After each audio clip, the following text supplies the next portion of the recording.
Ecuador está en tus manos. Votar y elegir a conciencia es primordial. Porque el sufragio es la base de la democracia. En la data tendremos a los candidatos para que escuche sus propuestas y así los premies o los castigues en las urnas. Por un Ecuador libre de corrupción, justo y equitativo. Elecciones 2023, somos la data. Amigos, ¿cómo están? Buenas tardes, bienvenidos a un nuevo programa de Elecciones 2023. El día de hoy vamos a tener un tema muy importante que a los ciudadanos, la mayoría de ciudadanos están muy interesados y quieren ir más allá de las preguntas que en este caso, bueno, ya han sido publicadas. Es por eso que el día de hoy le tengo a la asesora jurídica directamente de la presidencia, Karen Sichel. Bueno, abogada, es un gusto compartir este espacio para que justamente la ciudadanía sepa más sobre este tema. Vamos a iniciar. Se han dividido 8 preguntas en la consulta popular que este 5 de febrero van a votar los ciudadanos ecuatorianos y vamos a empezar por la extradición de ecuatorianos. Cuénteme un poco de qué se trata y yo sí quisiera saber si esta pregunta va a ayudar directamente al sistema estructural de la justicia, en este caso, que ellos son los que deciden. Sí, bueno, muchísimas gracias por la invitación. Como usted ha dicho, la consulta tiene 8 preguntas y estas 8 preguntas tienen un hilo conductor. El hilo conductor es que en todas sus formas buscan luchar contra el crimen organizado. La primera pregunta busca luchar particularmente contra el crimen organizado de carácter transnacional, la siguiente con el crimen organizado local, las siguientes contra la narcopolítica y finalmente las últimas contra la minería ilegal y el crimen que explota nuestros recursos no renovables. Entonces, ese ha sido el hilo conductor de toda la consulta, porque precisamente se ha construido desde las preocupaciones de la ciudadanía. Y nosotros conocemos que la ciudadanía actualmente su mayor preocupación es la falta de seguridad y por lo tanto hemos construido herramientas estructurales que nos permitan luchar contra el crimen organizado. Particularmente la pregunta de la extradición.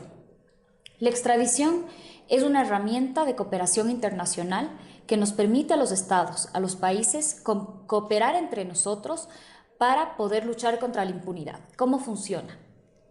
Primero, en el Ecuador está prohibida la extradición de ecuatorianos. ¿Esto qué significa? Si es que un estado encuentra que un ecuatoriano está cometiendo delitos que le afectan a ese estado, no lo puede requerir y juzgar en su país. Entonces, actualmente esa es la norma.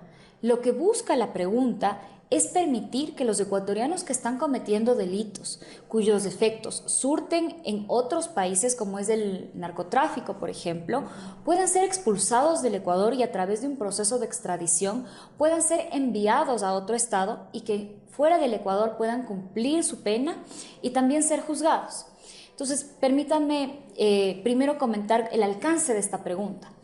La extradición operaría sobre 8 delitos que son los delitos del crimen organizado transnacional, sin perjuicio de que en el futuro los estados puedan seguir tipificando más delitos que puedan tener este carácter. Déjeme explicar. Hace 20 años no se pensaba que los ciberdelitos iban a ser un problema. Entonces, es por eso que la comunidad internacional puede ir aumentando delitos en función de cómo se genere la actividad delictiva transnacional. Pero actualmente ya sabemos que existen 8 delitos de carácter transnacional. Se tratan de delitos graves, de delitos que tienen efectos en varios estados, como por ejemplo la corrupción. Un caso de la corrupción es la venta, por ejemplo, del crudo de petróleo que hubo aquí en el Ecuador. Estados Unidos ya ha develado información de inteligencia que demuestra que el crudo de los ecuatorianos fue vendido a empresas transnacionales, a privados transnacionales rusos, y a través de un entramado jurídico les robaron miles de millones de dólares a los ecuatorianos. Nos robaron dinero a los ecuatorianos y ese entramado de corrupción terminó afectando a los Estados Unidos porque allá se lavaba dinero. Entonces, Estados Unidos, con la pregunta, podría identificar a los funcionarios que fueron parte de este entramado, que recibieron sobornos, que se enriquecieron de robarles a los ecuatorianos, podría requerirlos y juzgarlos en Estados Unidos. Aquellos políticos que actualmente viven tranquilos, viven millonarios con los recursos de los ecuatorianos y que lamentablemente nuestra justicia no puede alcanzarles, o nuestra justicia no es, digamos, no es lo suficientemente fuerte para resistir estos entramados de corrupción. Ahí es cuando se requiere de la cooperación internacional de otros estados para poder sancionar a este tipo de funcionarios. Ahora, Karen, estaríamos hablando entonces que, aprobada una vez la consulta, en el caso de que se apruebe netamente de la pregunta número 1, ¿también estarían relacionados o se podrían involucrar casos de antes o solo de aquí en un futuro?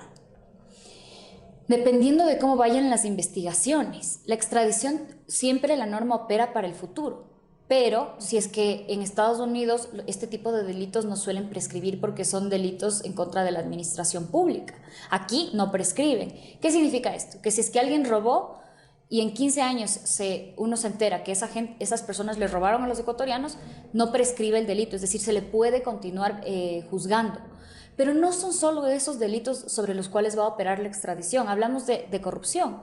Podrá ser del crimen organizado también.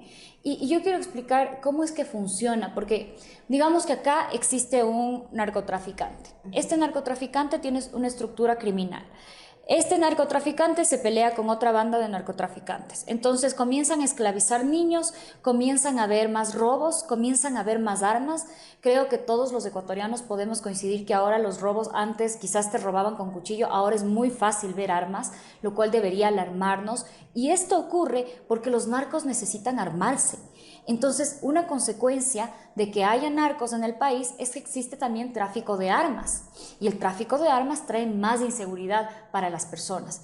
Entonces, si bien el delito es transnacional, porque finalmente quienes transportan droga, esa droga llega, por ejemplo, a los Estados Unidos y a Europa, es un delito transnacional, nosotros vivimos las consecuencias locales de eso. Nosotros vivimos las muertes violentas, los casos de sicariato, nosotros vivimos las vacunas extorsivas. Porque usted me preguntaba, ¿cómo es que la extradición afecta estructuralmente al crimen? Así, porque si es que nosotros podemos sacar a las cabecillas que están operando aquí en el Ecuador, nosotros comenzamos a desmantelar estas bandas criminales. Y el propósito de esto es que al final del día, una vez desmanteladas estas bandas criminales, se reduzca el nivel también de violencia común que se genera por estas bandas. Solamente le pongo un ejemplo. Hace pocas semanas nosotros vivimos todo el país con decepción y terror la liberación de JR, que es uno de los mafiosos más grandes del país, es uno de los líderes de los choneros. Él podría ser extraditado. Lo libera un juez y él podría ser extraditado. Pero no solo él, el juez que lo liberó también podría ser extraditado, porque uno de los delitos era la corrupción. Claro. Y otro es la obstrucción de justicia, y otro es el lavado de activos, y es el tráfico de mujeres, y es el tráfico de niños. Lo digo como mujer. Nosotros en el Ecuador lamentablemente tenemos un mercado ilícito muy, muy amplio de tráfico de mujeres. Se trata de una estructura de esclavitud de mujeres en el que se les obliga a mujeres a prostituirse.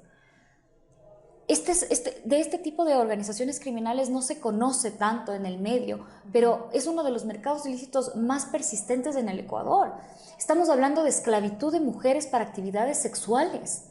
Es inhumano. Y a esas personas que se dedican a eso, que reciben beneficios económicos de eso, las vamos a poder expulsar de nuestro país.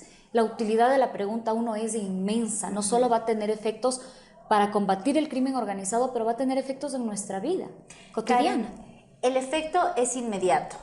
¿El proceso cuánto durará? Ya. Nosotros actualmente ya tenemos más de 30 tratados bilaterales y multilaterales que regulan la extradición. No la tengo aquí, pero bueno, está la Convención de Palermo, que también se conoce como la UNTOC. Esta convención ya regula la extradición como una de las figuras eficientes, herramientas eficientes de cooperación internacional, y el Ecuador ha ratificado ese tratado. Otro estado que ratificó ese estado es Estados Unidos. Entonces nosotros ya tenemos el marco jurídico listo para aplicarse. Sin duda va a tener que haber un proceso. ¿Cuál es el proceso? Un estado, digamos, llamémoslo Estados Unidos, nos requiere a JR, digamos, por poner un nombre. Sí. Las autoridades ecuatorianas ya lo tienen capturado a JR. La función judicial analiza el pedido de extradición de Estados Unidos, verifica que sea un proceso en donde finalmente se respetan las garantías del debido proceso que tiene que haber en todo proceso, y se lo remite a Estados Unidos para que sea juzgado y cumpla su pena fuera del Ecuador. Yo quiero explicar algo. Sin duda se requiere de un proceso porque estamos hablando de cooperación judicial, pero finalmente los estados siempre buscan que estos procesos sean lo menos burocráticos posibles, porque todos los estados que estamos sumados a este esfuerzo mundial, que el Ecuador debería también sumarse a través de esta pregunta, busca precisamente que los estados cooperen entre sí. Porque si es que los criminales son tan audaces de cooperar entre ellos internacionalmente, porque sabemos que las bandas criminales que están radicadas aquí en el Ecuador tienen nexos con México y tienen nexos con Colombia, si es que ellos pueden hacer esa cooperación, ¿por qué no, los estados nos quedamos quietos? ¿Por qué los estados no podemos también cooperar entre sí para desmantelarles? ¿Por qué es que el Ecuador sigue siendo el escondite de los criminales? Eso es lo que busca cambiar la pregunta 1 de la consulta. Y ahora vamos a ir a la pregunta número 2, que justamente es esta, yo creo que sería como que la continuación de la pregunta número 1. Estamos buscando la autonomía de la Fiscalía, pero ¿cómo podríamos garantizar a los ecuatorianos que votando un sí por esta realmente cambie la estructura del Consejo de la Judicatura, de jueces que avalan documentos a las 12 de la noche? ¿Cómo vamos a garantizar que en verdad sancione, revise y haga los cambios pertinentes, considerando que los jueces también tienen su propia independencia y que la ética debe ser una constante en este trabajo? Así es. Usted lo ha dicho muy bien. La pregunta 2 sigue el hilo conductor. Es una continuación, es un complemento de la primera pregunta. Si es que en la primera pregunta nosotros estamos buscando darle golpes al crimen organizado transnacional, en la segunda pregunta nosotros estamos buscando darle golpes al crimen aquí en el Ecuador. Aquí, bueno, el crimen transnacional también pasa aquí en el Ecuador, pero me refiero a aquel crimen que no tiene connotaciones internacionales necesariamente. La Fiscalía General del Estado es la que se encarga de investigar los delitos. Eso hace la Fiscalía. Los fiscales son a quienes uno acude cuando es víctima de un delito. Y lamentablemente en el Ecuador nos hacen falta más de 600 fiscales. ¿Esto en qué se traduce? Los ecuatorianos van a poder ser testigos de lo que estoy diciendo. Si es que alguna vez alguien ha sido víctima de un delito, probablemente más se ha demorado en denunciar la persona que en que la persona que le robó salga de la cárcel. ¿Por qué? Porque no tener fiscales nos hace tener procesos lentos. No tener fiscales suficientemente capacitados nos hace tener una deficiencia de administración de justicia penal. Porque, y lo peor de todo, no tener fiscales éticos, que es lo que usted decía, que no hay un proceso disciplinario real en la Fiscalía General del Estado, nos tiene con fiscales corruptos y vendidos al narco o vendidos a los delincuentes. Hace poco nosotros veíamos como un fiscal le golpeaba en redes a su pareja, le golpeaba, ni siquiera estaba en estado etílico, yo pensaba que estaba en estado etílico, está sobrio. ¿Cómo es posible que ese fiscal, que sigue en funciones porque no se lo ha sancionado? Totalmente. ¿Cómo es posible que ese fiscal investigue delitos de violencia contra la mujer? No tiene concordancia. O femicidios. Ese fiscal que le golpea a su pareja, a una mujer, está investigando y protegiendo a víctimas de violencia de género. Por favor. Entonces, ¿qué se busca con la pregunta 2? Buscamos que existan procesos sancionatorios, disciplinarios de la Fiscalía, para que la Fiscalía pueda realmente sancionar a los fiscales corruptos, a los malos fiscales, y contratar nuevos, mejores capacitados. Este consejo que se va a hacer aparte, autónomo, ¿cuáles serán las acciones, como usted dice, sancionatorias? ¿Se les van a despedir o cómo les van a dar un castigo? Porque igual estamos hablando de un mismo ente, ¿no? De la justicia. Entonces, ¿quién no quita o quién puede garantizar que a los 3 días que ya pasa la coyuntura de la noticia por alguna X razón, vuelvan a sus puestos? Sí. Uno de los problemas que nosotros identificamos es que actualmente estas funciones que yo estoy describiendo, que básicamente son seleccionar nuevos fiscales, sancionarlos, promoverlos y capacitarlos, radican en un órgano administrativo que es el Consejo de la Judicatura. El Consejo de la Judicatura no conoce sobre derecho penal, es una materia específica de administración de justicia. Entonces, nosotros hemos creado un consejo especializado que se llama el Consejo Fiscal y va a estar conformado por gente que conozca derecho penal.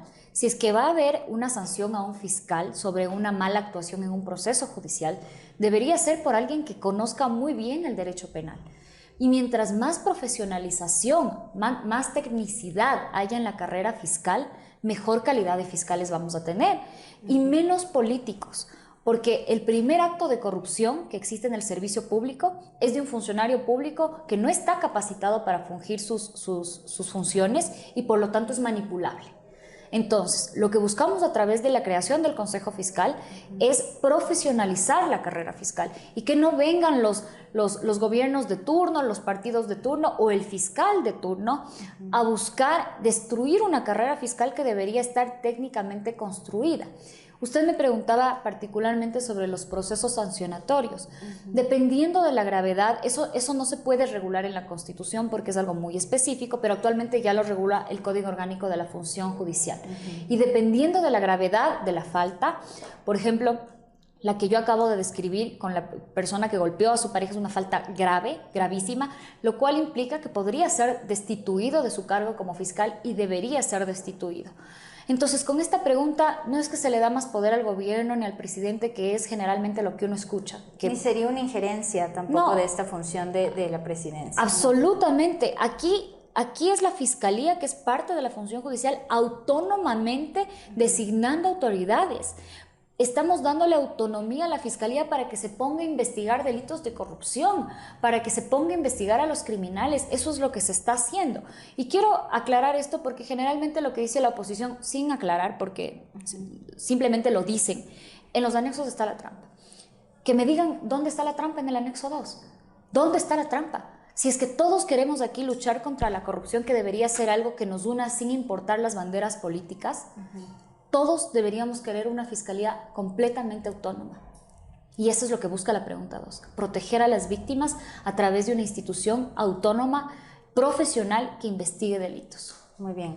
Vamos a pasar a la pregunta número 3, que es la reducción del número de asambleístas. En esta, bueno, todo el Ecuador ha sido testigo, tienen un 6% de aceptación, han tenido algunos inconvenientes justamente con la función ejecutiva, pero aquí yo quiero hacer un versus de cantidad, de calidad y también de el número que van a quedar y que sí van a ser representativos para cada provincia, porque eso es lo que ahorita están hablando, o sea, que las provincias menos favorecidas, las más olvidadas, no van a tener esa representación con esta disminución. Sí, cuando nosotros hacíamos la consulta, nuestra finalidad era mejorar sustancialmente nuestra clase política. Esta pregunta, combinada con la siguiente de los movimientos políticos, es muy potente para mejorar la calidad de nuestra Asamblea Nacional, pero por sí sola, y permítame explicar por qué. Nosotros hemos estudiado, justamente aquí tengo la portada de un estudio, el libro es enorme, pero tengo la portada de un estudio. Este es un estudio que se llama Modelos de Democracia de Aaron Liebhardt. Aaron Liebhardt es uno de los politólogos más reconocidos y famosos del mundo. ¿Qué hizo Aaron Liebhardt? Lo que él hizo fue comenzar a estudiar parlamentos en el mundo. Y la conclusión era, lo que quería estudiar era cómo es que se conforman los parlamentos que funcionan mejor. Yeah. Y a la conclusión a la que llegó Aaron Liebhardt fue, mientras un parlamento esté mejor representado, mejores leyes emite. Y la idea detrás es que cuando el parlamento está mejor representado, es más fácil dialogar y llegar a consensos. Esa es la idea detrás de estos estudios que tomaron más de 60 años en realizarse. O sea, son estudios realmente serios. Porque mucho se escucha sobre la calidad del legislativo. Hay personas que dicen es que hay que ponerles título. La Corte Constitucional ha dicho que eso es discriminatorio, pero también la evidencia nos dice que no necesariamente gente con mejores títulos te da mejores leyes. Porque no necesariamente gente con títulos son honestos o saben dialogar o saben llegar a consensos. Entonces, la clave para tener una asamblea más eficiente es hacerla más representativa. Nosotros tomamos estos estudios y buscamos hacerlo real a través de la pregunta 3. Si bien se van a reducir el número de asambleístas porque son una decepción para el país, sí es cierto, lo que hace esta pregunta en el fondo es reconfigurar el Parlamento para hacerlo más representativo. Nosotros hemos hecho unos estudios y, por ejemplo, hay provincias en el Ecuador cuyos los votos de esos ciudadanos valen 16 veces menos que el voto de otra persona en otra provincia. ¿Por qué ocurre esto? Porque actualmente nuestro sistema nos pone escaños fijos. Por ejemplo, tenemos 15 asambleístas nacionales. No sabemos por qué 15. 6 del exterior, 2 regionales, 2, y son escaños fijos que no toman en cuenta que la población en el tiempo va creciendo y se va distribuyendo de manera distinta. Claro. Y si es que uno quiere realmente tener la representatividad del Ecuador, no debería poner escaños fijos, debería hacerlo en proporción a la población. Entonces, ¿qué proponemos? Primero, todas las provincias estarán representadas. Todas guardan su representación. Absolutamente todas. De hecho, hay provincias pequeñas que con nuestro modelo ganan representación, aunque pierdan número de asambleístas. Quizás sí pierden un asambleísta, pero el valor de ese voto aumenta. Se ven mejor representados en general. Estamos apostando a fortalecer a los liderazgos nacionales. Queremos que los líderes nacionales se empoderen, queremos ver que haya competencia para los candidatos presidenciales, que hagan una carrera en la política, que empiece desde la Asamblea Nacional, que hayan líderes nacionales que nos propongan a los ecuatorianos cómo solventar los problemas que tenemos. Entonces estamos fortaleciendo a los asambleístas nacionales y estamos reconfigurando el legislativo para hacerlo más representativo.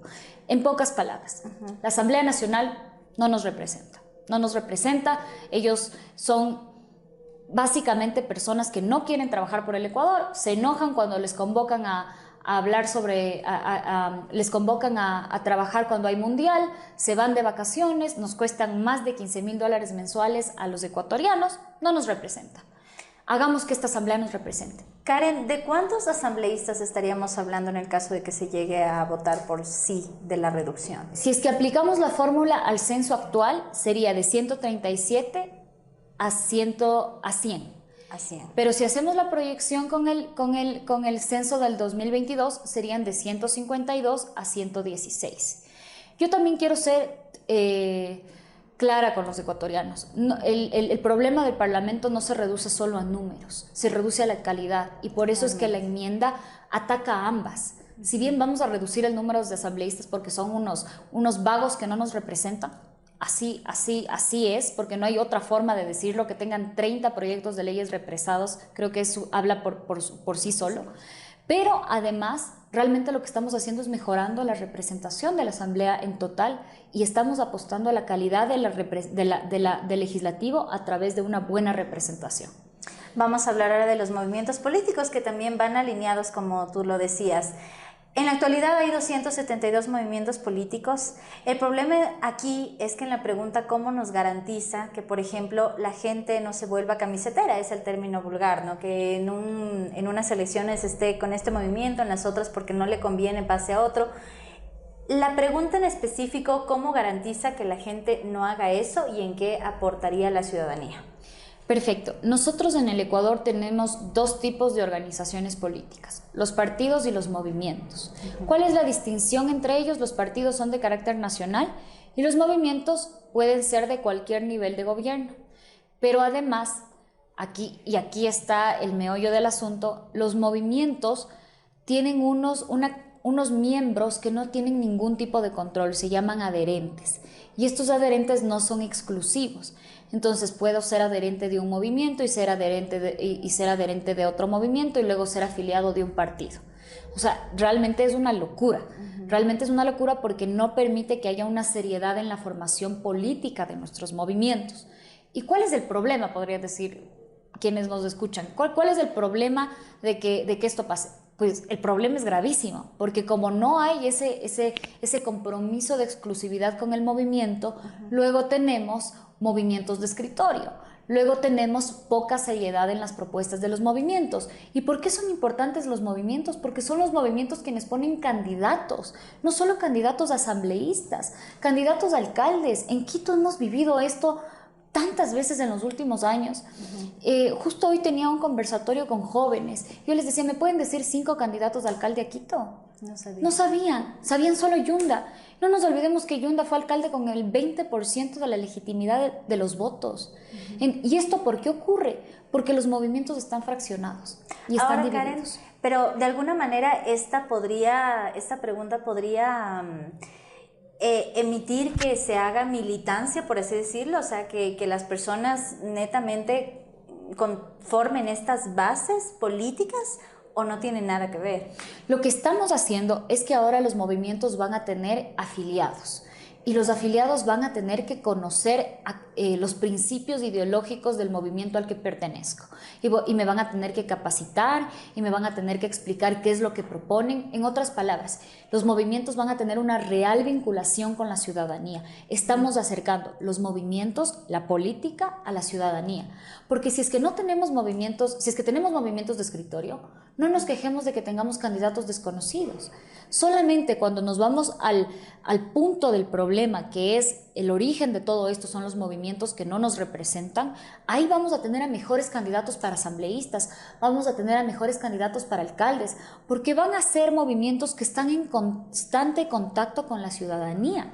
Y lo más interesante de esta pregunta para mí es que vamos a tener un control de quiénes son los miembros de cada movimiento. ¿Cómo van a tener este control? Los anexos mandan al Consejo Nacional Electoral a que abran una página web en donde solamente yo, porque no es que yo voy a poder consultar el de otra información de otra persona, podré ver a qué movimiento estoy afiliado y a qué partido estoy afiliado, de manera transparente. Entonces se acabó la corrupción de que yo de repente salgo afiliada de una organización política que yo ni conozco. Y esto es muy importante porque cuando hay transparencia de quiénes son los miembros de una organización política, ahí sí vamos a ver qué movimientos están vinculados al narco. Porque no nos olvidemos que los afiliados son también quienes financian a los movimientos. Entonces, en un país actual, porque eso es lo que vivimos ahorita, donde no existe transparencia de los miembros, no existe transparencia tampoco de los fondos de los movimientos. Esta pregunta, al exigir transparencia, nos va a permitir saber primero quiénes son parte de ese movimiento y si es que es un movimiento de escritorio o no. Y segundo, si es que esas personas que están vinculadas a cierto movimiento tienen vínculos con el narco. Entonces, aquí realmente los únicos que tienen algo que temer en esta pregunta son aquellos movimientos que se han vendido al narco. Esos son los únicos movimientos. El resto de movimientos podrán pasar la prueba de legitimidad y no tendrán nada que temer. Esta implementación del nuevo sistema, ¿cuánto va a tardar y quién va a ser la persona que efectivamente va a verificar, por ejemplo, que un movimiento esté alineado al narco? El Consejo Nacional Electoral tiene 30 días para implementar el sistema biométrico para que la afiliación a los partidos sea real y no sea a través de la verificación de firmas. Y una vez que se implemente eso, 30 días aprobada la pregunta, los movimientos políticos tendrán un periodo para cumplir estos nuevos requisitos. Porque tampoco podemos eliminarles a todos los movimientos, porque no sería democrático. Y una vez que ellos cumplan, ahí sí el sistema va a comenzar es que esto es lo bueno de esto, porque el sistema va a ser automático, porque es tecnología. Entonces usted va a poder entrar y poner su número de cédula y ver si es que realmente es afiliada a X movimiento o a Y movimiento. Y si es que usted no está afiliada, entonces ahí hay un problema porque seguramente usted va a poder ir y reclamar y decir, oigan, yo no estoy siendo afiliada. El problema que tenemos ahorita es que quizás somos afiliados o adherentes y nadie sabe y nadie puede ver. Queremos transparentar esto. Tengo una consulta y es justamente alineada a lo anterior, porque usted me está comentando que aquí se va a poder verificar que los movimientos políticos no sean alineados al narco, y justamente el Consejo Nacional Electoral en estas elecciones seccionales han sacado un documento donde hay candidatos que les está financiando el narcotráfico, pero el Consejo no puede controlarlo, ¿ya? Entonces, ¿quién va a controlar esta parte?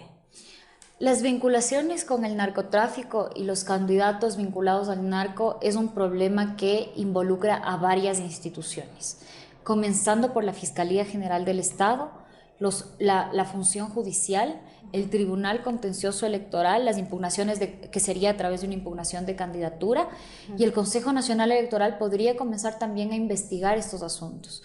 El problema que tiene el Consejo Nacional Electoral, y es cierto, es que está ciego sobre quiénes son los miembros de estos movimientos. Y como está ciego de este control, no hay transparencia.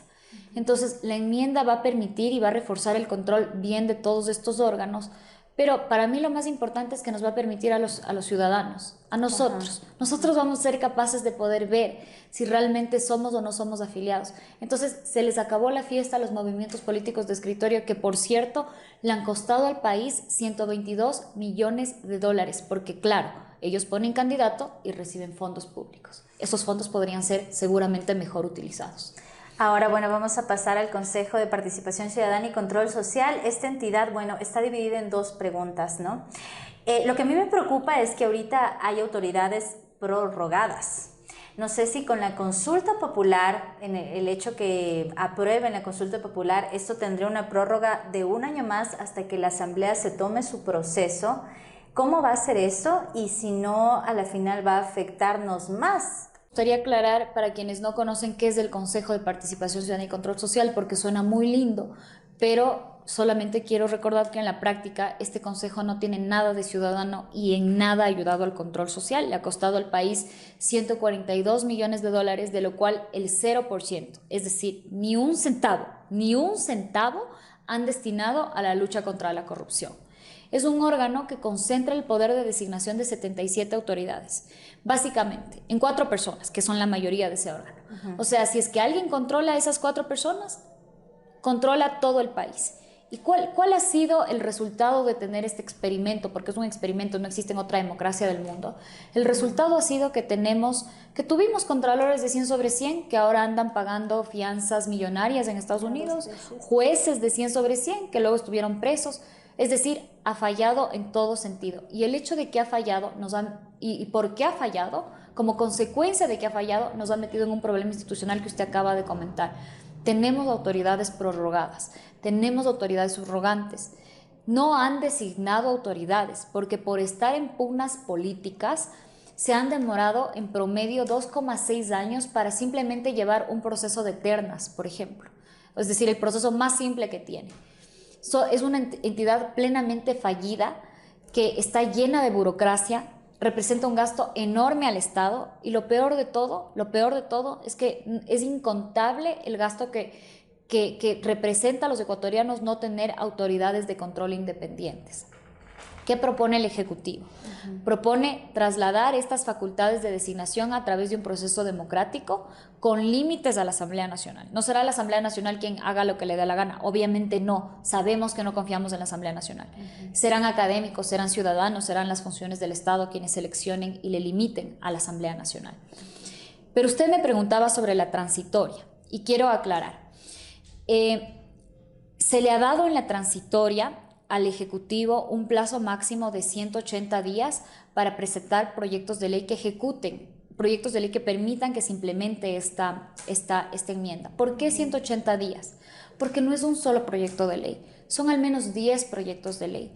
¿Por qué? Porque el Consejo de Participación Ciudadana es un entramado jurídico tan complejo que desbaratarlo implica modificar toda la institucionalidad del Ecuador. Implica cambiar cómo se designa Contralor, Consejo Nacional Electoral, Tribunal Contencioso Electoral. Probablemente tendremos que reformar el COA, tendremos que crear una ley de selección para las comisiones técnicas, reformar la ley orgánica de la función legislativa, en fin. No quiero aburrirles con el detalle, pero son al menos 10 leyes, para lo cual se le está dando al Ejecutivo 6 meses. Solo para que tengamos una idea, porque yo he oído claro, se están dando un plazo muy, muy largo. A la fiscal se le está dando 90 días, es decir, 3 meses para presentar un proyecto de ley reformatoria. Al Ejecutivo se le está dando 6 meses para presentar más de 10 proyectos de leyes reformatorias, porque lo que queremos es que esto salga rápido. Luego pasa a la Asamblea Nacional tendrá que aprobarlo, discutirlo, debatirlo, y ahí sí, cuando tengamos las reglas claras de cuál va a ser el proceso, que se designen nuevas autoridades.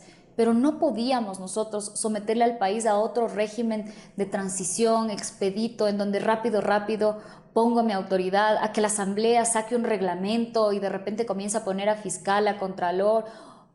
No podíamos tener esa irresponsabilidad con el país. Entonces hemos apostado por un cambio de estabilidad y hacer las cosas bien. Por primera vez, ecuatorianos, hagamos las cosas bien. Vamos a designar a las autoridades con leyes claras. Vamos a designar a las autoridades con leyes bien hechas. Y una vez que tengamos la ley, ahí sí que la Asamblea cumpla su rol. pero no podíamos por responsabilidad dejar que una asamblea saque un reglamento y haga lo que quiera con las autoridades de control del país. Así que queremos que hayan al menos leyes claras y bien hechas antes de que se ejecuten estos procesos. Vamos a pasar ya a las dos últimas, que justamente es en el tema ambiental. Algunas personas yo he escuchado que comentan que estas son más como de relleno. ¿Qué me podría decir sobre estas? ¿En qué van a efectivamente ayudar a la ciudadanía? Sí, estas preguntas son sumamente importantes para combatir contra la minería ilegal y particularmente para prevenir también aquellas bandas criminales que se encargan de robar los recursos no renovables, traficarlos, y a través de eso, lo peor de todo, se elaboran sustancias ilícitas como la cocaína, que luego viene y envenena a nuestra juventud.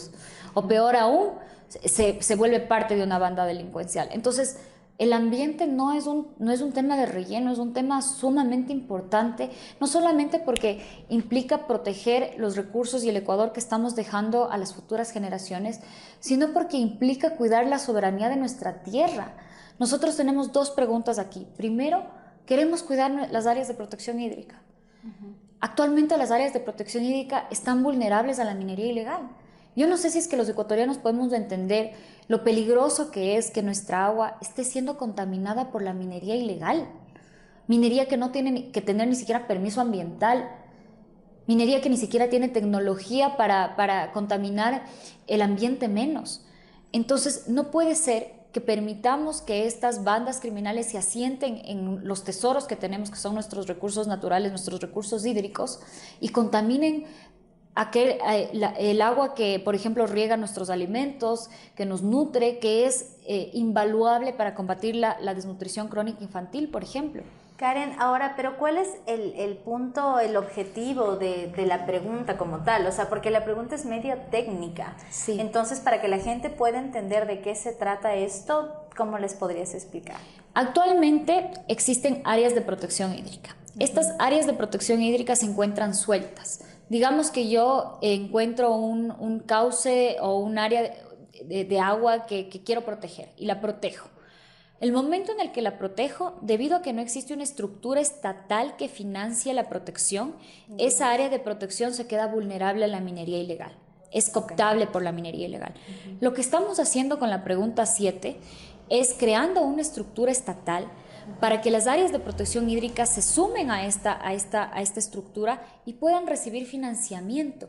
Lo interesante es que como la protección del agua es un esfuerzo mundial por el cambio climático, existen programas de financiamiento internacional para proteger a las áreas de protección hídrica. De hecho, los ecuatorianos podríamos recibir financiamiento internacional para proteger estas áreas de protección hídrica. El problema es que ahorita no existe la estructura, no existe la posibilidad de ejecutar esto porque la Constitución no preveyó un subsistema para proteger a las áreas de protección hídrica. Eso queremos cambiar. En pocas palabras, queremos hacer efectivos los derechos reconocidos en la Constitución y realmente proteger a nuestra agua. ¿Y la última pregunta? La última pregunta, que tiene que ver con la compensación de servicios ambientales, busca compensar debidamente a quienes se encargan de permitir la regeneración de los servicios ambientales.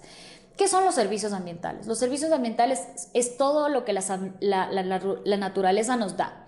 Eso es un paisaje, es el agua, es la fotosíntesis, todo lo que la naturaleza nos da es un servicio ambiental. Quienes se encargan de permitir que esos servicios ambientales se regeneren deberían ser compensados, pero no estoy hablando solamente de dinero. Voy a poner un ejemplo.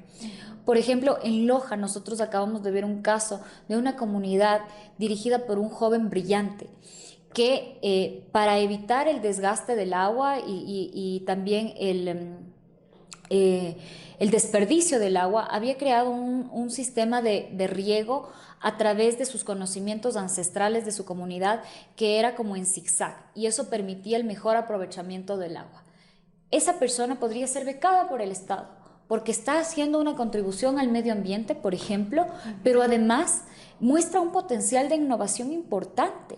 Entonces, cuando hablamos de compensación por servicios ambientales, no estamos hablando de privatizar ni de hacer transaccional el cuidado del medio ambiente.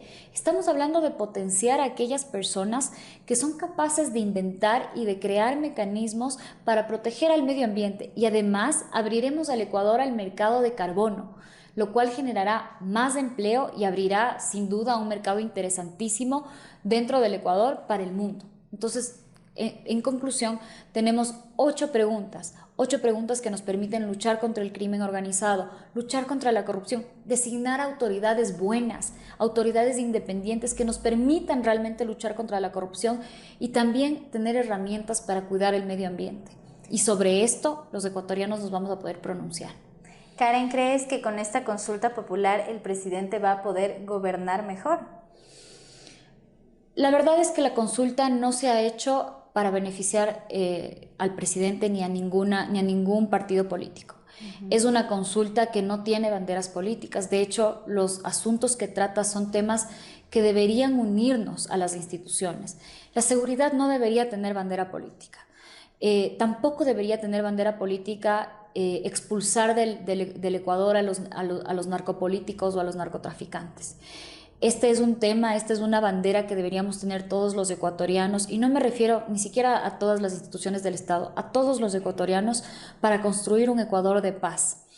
Yo creo que el hacerlo correcto por parte del Ejecutivo, el haber propuesto preguntas tan importantes, preguntas tan necesarias, preguntas tan relevantes para la situación de los ecuatorianos, es recompensa suficiente para saber que estamos en el camino correcto para luchar contra los problemas más complejos que tiene el Ecuador. Y aquí sí quiero aclarar algo. Los problemas del Ecuador son complejos, no tienen una sola solución. Pero sin duda, las 8 preguntas que están propuestas son pasos adelante que nos permitirán avanzar en la lucha contra la corrupción. Muchísimas gracias entonces, Karen, amigos, también a ustedes por acompañarnos en este episodio, y bueno, espero que todas las aclaraciones les sirvan para, por supuesto, tener un voto responsable. Eso ha sido todo y que tengan muy buena tarde.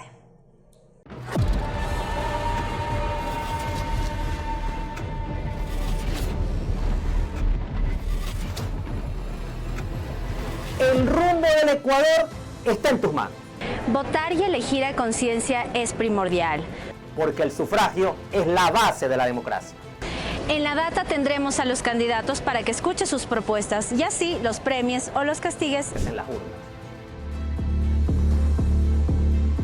Por un Ecuador libre de corrupción, justo y equitativo.